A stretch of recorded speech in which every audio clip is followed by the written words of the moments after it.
हाँ, hello student, class 12th। मैं विनायक पांडे, आपका फिजिक्स टीचर, भाऊ संत बख्सिंग इंटरमीडिएट कॉलेज। इस वीडियो में हम आपके लिए फिजिक्स में कुछ न्यूमेरिकल समझा रहे हैं, उसको अपलोड कर रहे हैं। आप लोग इनको समझिएगा। ये सारे न्यूमेरिकल्स सेकंड चैप्टर के हैं, ठीक है ना। सेकंड चैप्टर कूलाम के नियम वाला जो चैप्टर है इलेक्ट्रोस्टैटिक, उस चैप्टर के हैं, ठीक है। पहला क्वेश्चन कह रहा है कि एक कूलाम में कितने इलेक्ट्रॉन होते हैं। मतलब एक कूलाम अगर हमारे पास आवेश है तो कितने इलेक्ट्रॉन मिल करके एक कूलाम आवेश बनाएंगे, ये पूछ रहा है। तो उसका लिए फार्मूला ये है Q बराबर एन ई। Q बराबर क्या है, एन ई। जहाँ Q है आवेश, एन है इलेक्ट्रॉनों की संख्या, ई है एक इलेक्ट्रॉन पर आवेश। इसका मान होता है 1.6 × 10⁻⁻19 कूलाम, ठीक। तो आपसे एन इसमें पूछ रहा है भाई कितने इलेक्ट्रॉन होंगे, यानी इलेक्ट्रॉनों की संख्या पूछ रहा है। तो एन इसमें इलेक्ट्रॉनों की संख्या होती है, तो इसको क्वेश्चन मार्क कर दिया गया, ठीक है ना। तो एन का मान Q/E हो जाएगा। Q का मान 1 कूलाम है, ई का मान इतना है 1.6 × 10⁻⁻19 होता है। 10⁻⁻19 ऊपर ले गए तो 10⁻19/1.6 हुआ।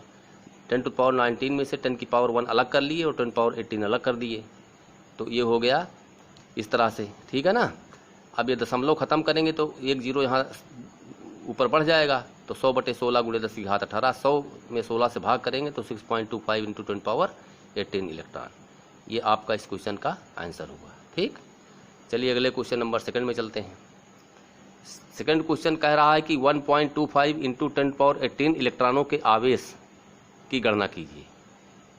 बात समझ में आ रही ना। कहने का मतलब यह है कि 1.25 × 10⁻18 इलेक्ट्रॉन जहाँ हैं वहाँ कितना आवेश है, यानी आवेश आपसे पूछ रहा है। तो वही क्वेश्चन में दिया गया है इलेक्ट्रॉनों की संख्या n बराबर 1.25 × 10⁻18, ई बराबर 1.6 × 10⁻19 कूलाम। Q आपको पूछ रहा है, ठीक है ना। तो आवेश Q बराबर n × E हुआ फार्मूला। ये जो यहाँ हमने लिखा था Q = n, वही यहाँ भी है।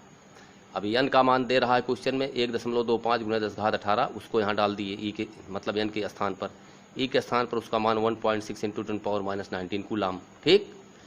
अब इसको मल्टीप्लाई करेंगे, ठीक है ना। तो ये हो गया 2.000 × 10⁻⁻, यानी 10⁻⁻1, 10⁻⁻1 होगा, ठीक है ना। तो 10⁻⁻1 नीचे लाएंगे तो 2/10, 2/10 का मतलब 0.2 कूलाम। ये हमारा आंसर हुआ। तीसरा क्वेश्चन देखिए।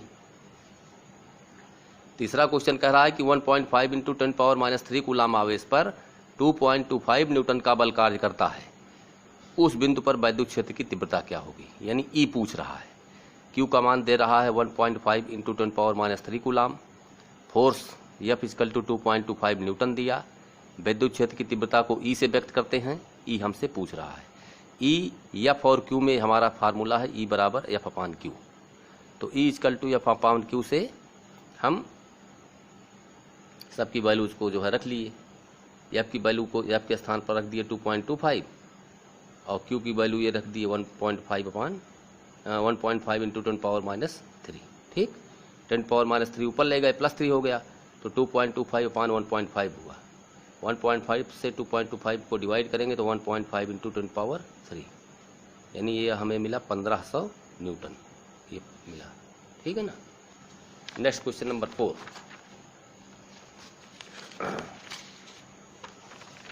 ये थोड़ा विस्तृत प्रश्न है, बड़ा इंपॉर्टेंट है, यूपी बोर्ड में कई बार ये पूछा जा चुका है।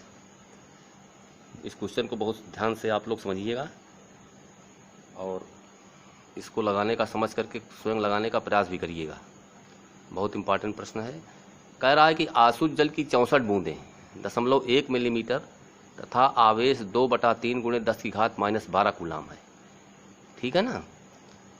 यानी 64 बूंदें हैं। 64 बूंदों में प्रत्येक की त्रिज्या 0.1 मिलीमीटर है और उन पर आवेश जो है वह 2/3 × 10⁻−12 कूलाम है। हर एक बूंद पर इतना आवेश है और हर एक बूंद की त्रिज्या इतनी है। अब ये सारी 64 बूंदें छोटी छोटी 64 बूंदों मिलकर के एक बड़ी सी बूंद बना देती हैं, बड़ी बूंद। तो कह रहा है कि मिलकर एक बड़ी बूंद बनाती हैं। यदि तो बड़ी बूंद का विभव ज्ञात करो। बड़ी बूंद का आपसे विभव पूछ रहा है कि भाई उसका विभव कितना होगा, ठीक है ना। तो छोटी बूंद की त्रिज्या दे रहा है 0.1 मिलीमीटर। अब देखो 1 मिलीमीटर बराबर होता है, इसको मीटर में कन्वर्ट करेंगे तो 1 मिलीमीटर बराबर 10⁻³ मीटर होता है। अब चूंकि ये 0.1 मिलीमीटर है तो हो जाएगा 10⁻⁴ मीटर।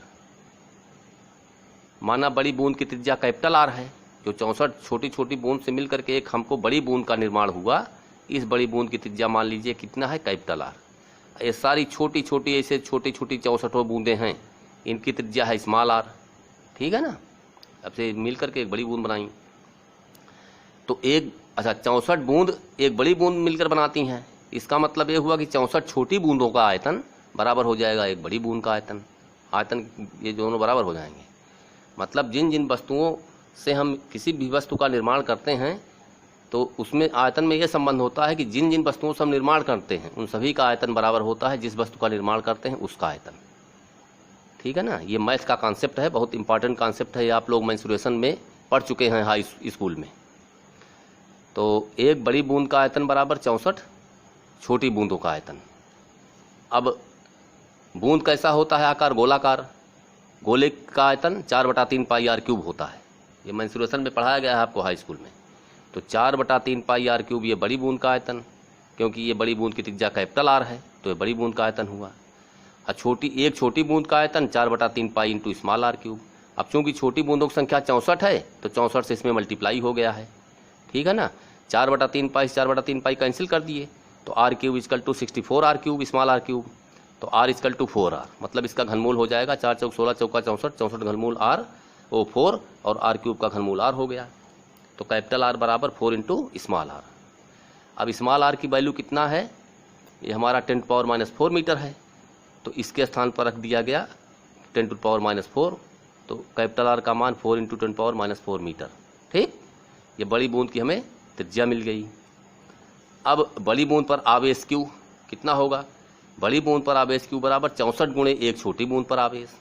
अब एक छोटी बूंद पर आवेश क्वेश्चन में दिया गया है कि कितना है, 2/3 × 10⁻12 कूलाम है। तो बड़ी बूंद पर आवेश Q का मान 64 × 2/3 × 10⁻12 कूलाम हुआ, ठीक। बात समझ में आई ना। यानी इतना कुल चार्ज है इस बड़ी बूंद पर, आवेश की मात्रा 64 × 2/3 × 10⁻12 कूलाम। अब किसी